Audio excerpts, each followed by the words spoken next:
Software కంపెనీస్‌లో ghost jobs తయారయ్యాయా? Software companies ghosting చేస్తున్నాయా? చిన్న చిన్న కంపెనీసే కాదు. పెద్ద పెద్ద కంపెనీస్ కూడా చేస్తున్నాయా? రీసెంట్‌గా ఒక విషయం వెలుగులోకొచ్చింది. టీసీఎస్ చాలా పేరున్న సంస్థ. ఈ సంస్థ 600 మందికి ఉద్యోగాలు ఇస్తానని చెప్పి ఆఫర్ లెటర్ ఇచ్చి తర్వాత ఇంకా నియమించుకోలేదంట. కనీసం టైమ్ లిమిట్ కూడా చెప్పలా.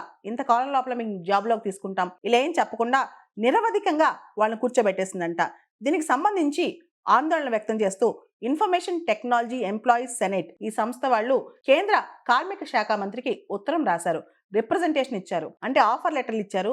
చాలా మంది చేస్తున్న ఉద్యోగాలు అంటే పెద్ద ఆఫర్ రాగానే చిన్న చిన్న ఉద్యోగాలు పక్కన పెట్టి పెద్ద ఆఫర్ వచ్చింది కదా, టీసీఎస్ నుంచి ఆఫర్ వచ్చింది కదా, ముఖ్యంగా టీసీఎస్ అనేది ఉమెన్ కి చాలా సేఫ్ అని చెప్పి ఇలా చాలా మంది టీసీఎస్ కి అప్లై చేసేస్తారనమాట. పాత ఉద్యోగాలు ఆపేస్తారు. దాంతో కట్టాల్సిన ఈఎంఐస్ కావచ్చు, హౌస్ రెంట్స్ కావచ్చు, ఇతరత్ర పేమెంట్స్ కావచ్చు, అన్నీ కూడా కొత్త జాబ్‌లో రాంగానే కట్టుకుందాం అనుకుంటారు.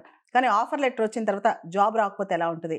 ఇలా వెయిట్ చేస్తూ ఎలా ఉంటది? జనరల్‌గా ఏ కంపెనీ అయినా బిజినెస్ నీడ్స్ కానీ, లేకపోతే అక్కడున్న రకరకాల డిమాండ్స్‌ని బట్టి కానీ ఉద్యోగాలకి ఆఫర్ లెటర్ ఇస్తా ఉంటదనమాట. ఇచ్చిన తర్వాత ఆ రిక్వైర్మెంట్‌ని బట్టి వాళ్ళని ఈ నెలో, వచ్చే నెలలో తీసుకుంటది. ఒకసారి ఆఫర్ లెటర్ వచ్చిన తర్వాత 3 నెలలు, 6 నెలలు, 8 నెలలు ఉద్యోగం పోస్టింగ్ ఆర్డర్ రాకపోతే ఏంటి పరిస్థితి?